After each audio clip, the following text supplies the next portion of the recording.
श्री परमात्मने नमः। श्री रामचरितमानस अयोध्या कांड, पेज नंबर 419 आगे। प्रभु श्री रामचंद्र जी को पहुंचाकर अब निषाद राज लौटा। तब आकर उसने रथ को मंत्री सुमंत्र सहित देखा। मंत्री को व्याकुल देखकर निषाद को जैसा दुख हुआ वह कहा नहीं जाता। निषाद को अकेले आया देखकर सुमंत्र हा राम हा सीते हा लक्ष्मण पुकारते हुए बहुत व्याकुल होकर धरती पर गिर पड़े। रथ के घोड़े दक्षिण दिशा की ओर जिधर श्री रामचंद्र जी गए थे देख देख कर हिनहाते हैं, मानो बिना पंख के पक्षी व्याकुल हो रहे हों। वे ना तो घास चरते हैं न पानी पीते हैं, केवल आँखों से जल बहा रहे हैं। श्री रामचंद्र जी के घोड़ों को इस दशा में देखकर सब निषाद व्याकुल हो गए। तब धीरज धरकर निषाद राज कहने लगा, हे सुमंत्र जी, अब विषाद को छोड़िए। आप पंडित और परमार्थ के जानने वाले हैं। विधाता को प्रतिकूल जानकर धैर्य धारण कीजिए। कोमल वाणी से भांति भांति की कथाएं कहकर निषाद ने जबरदस्ती लाकर सुमंत्र को रथ पर बैठाया, परंतु शोक के मारे वे इतने स्थिर हो गए कि रथ को हाँक नहीं सकते। उनके हृदय में श्री रामचंद्र जी के विरह की बड़ी तीव्र वेदना है। घोड़े तड़फड़ाते हैं और ठीक रास्ते पर नहीं चलते, मानो जंगली पशु लाकर रथ में जोते दिए गए हों। वे श्री रामचंद्र जी के वियोगी घोड़े कभी ठोकर खाकर गिर पड़ते हैं, कभी घूमकर पीछे की ओर देखने लगते हैं। वे तीक्ष्ण दुख से व्याकुल हैं।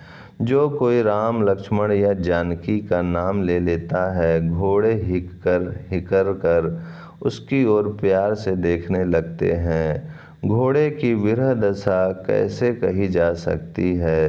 वे ऐसे व्याकुल हैं जैसे मणि के बिना सांप व्याकुल होता है। मंत्री और घोड़ों की यह दशा देखकर निषाद राज विषाद के वश हो गया।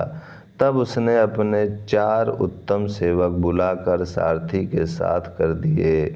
निषाद राज गुह सारथी सुमंत्र जी को पहुंचाकर विदा करके लौटा।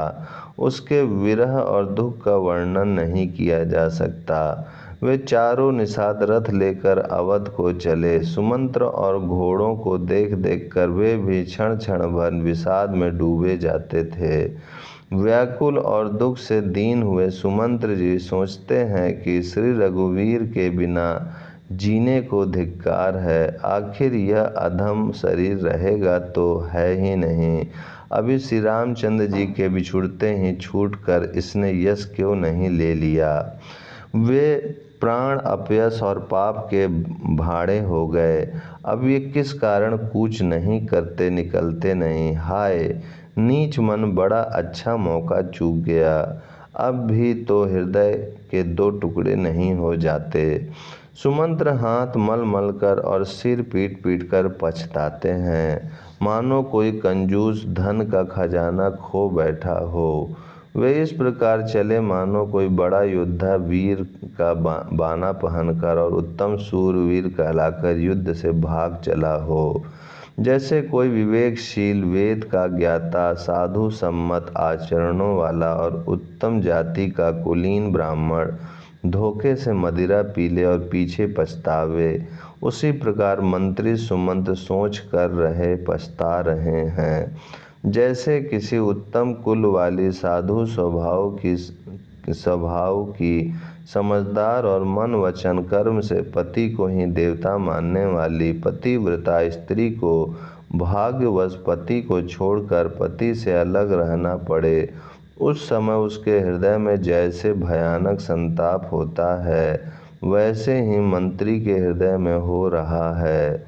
नेत्रों में जल भरा है, दृष्टि मंद हो गई है, कानों से सुनाई नहीं पड़ता, व्याकुल हुई बुद्धि बेठिकाने हो रही है, ओठ सूख रहे हैं, मुंह में लाठी लग गई है।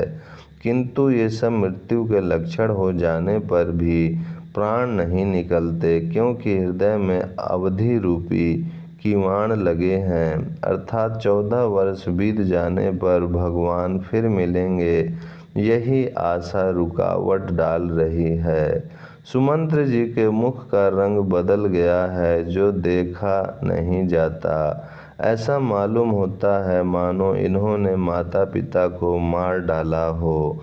उनके मन में राम वियोग रूपी हानि की महान ग्लानि पीड़ा छा रही है, जैसे कोई पापी मनुष्य नरक को जाता हुआ रास्ते में सोच कर रहा हो।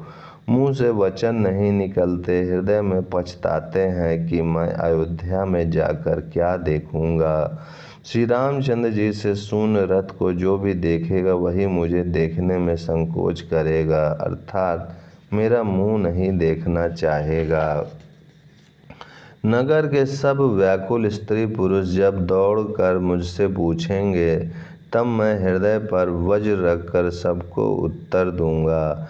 जब दीन दुखी सब माताएं पूछेंगी, तब हे विधाता मैं उन्हें क्या कहूँगा। जब लक्ष्मण जी की माता मुझसे पूछेंगी, तब मैं उन्हें कौन सा सुखदायी संदेशा कहूँगा। श्री रामचंद्र जी की माता जब इस प्रकार दौड़ी आवेंगी, जैसे नई ब्याही हुई गौ बछड़ों के याद करके दौड़ी आती है, तब उनके पूछने पर मैं उन्हें यह उत्तर दूंगा कि श्री राम लक्ष्मण सीता वन को चले गए। जो भी पूछेगा उसे यही उत्तर देना पड़ेगा। हाय अयोध्या जाकर अब मुझे यही सुख लेना है। जब दुख से दीन महाराज, जिनका जीवन श्री रघुनाथ जी के दर्शन के ही अधीन है, मुझसे पूछेंगे, तब मैं कौन सा मुंह लेकर उन्हें उत्तर दूंगा कि मैं राजकुमारों को कुशल पूर्वक पहुंचा आया हूँ। लक्ष्मण सीता और श्री राम का समाचार सुनते ही महाराज तिनके की तरह शरीर को त्याग देंगे। प्रियतम श्री राम जी रूपी जल के बिछुड़ते ही मेरा हृदय कीचड़ की तरह फट नहीं गया। इससे मैं जानता हूँ कि विधाता ने मुझे यह यातना शरीर ही दिया है, जो पापी जीवों के नरक भोगने के लिए मिलता है। सुमंत्र इस प्रकार मार्ग में पछतावा कर रहे थे। इतने में ही रथ तुरंत तमसा नदी के तट पर आ पहुंचा। मंत्री ने विनय करके चारों निषादों को विदा किया। वे विषाद से व्याकुल होते हुए सुमंत्र के पैरों पड़कर लौटे। ओम शांति शांति शांति।